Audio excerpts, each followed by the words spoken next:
August 17వ తారీఖు దగ్గర నుంచి అంటే ఈ రోజు నుంచి సెప్టెంబర్ 17వ తారీఖు దాకా రవి సంక్రమణ రవి మార్పు అనేటువంటిది సింహరాశిలోకి వెళ్ళడం జరిగింది. దీనివల్ల 4 రాశుల వాళ్ళకి రాజయోగము అని చెప్పొచ్చు. మీనరాశి వాళ్ళకి, మిథున రాశి వాళ్ళకి, తులారాశి వాళ్ళకి, వృశ్చిక రాశి వాళ్ళకి. ఎందుచేత అంటే మీనరాశి వాళ్ళకి అది 6వ స్థానం అవుతుంది, మిథున రాశి వాళ్ళకి 3వ స్థానము, తులా వృశ్చిక రాశి వాళ్ళకి దశమ ఏకాదశ స్థానాల్లో రవి సంచారం చేయడం వల్ల రాజయోగము అనేటువంటిది పడుతుంది. కెరీర్ పట్ల గ్రోత్ అనేటువంటిది కనబడడం కానీ, పనులన్నీ కూడా వాయిదాలు పడకుండా విజయవంతంగా సకాలంలో పూర్తవడం కానీ అన్నీ చాలా బాగుంటాయి. ఈ 4 రాశుల్లో రాజకీయ నాయకులు ఎవరున్నా సరే వాళ్ళకి మంచి పదవీ యోగము అనేటువంటిది పడుతుంది.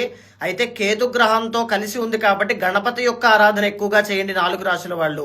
ఇదే కాకుండా సమయానికి భోజనం చేయడం, ఆహార అలవాట్లన్నీ కూడా హెల్దీగా మార్చుకోవడం, అన్ని విషయాలను ఆరోగ్య సమస్యలు తగ్గడం, బంగారం వ్యాపారం చేసేటువంటి వాళ్ళకి మంచి గ్రోత్ అనేటువంటిది రావడం అన్నీ కూడా చాలా బాగుంటాయి. మిగతా రాశుల వాళ్ళకి రవి అనేటువంటి ఆయన మిశ్రమ ఫలితాలు ఇస్తూ ఉన్నారు కాబట్టి ఆదిత్య హృదయం పారాయణ చేసినా లేదా ఆదివారం నాడు గోధుమలు దానంగా ఇచ్చినా సమానంగా రవి బలము అనేటువంటిది పెరుగుతుంది.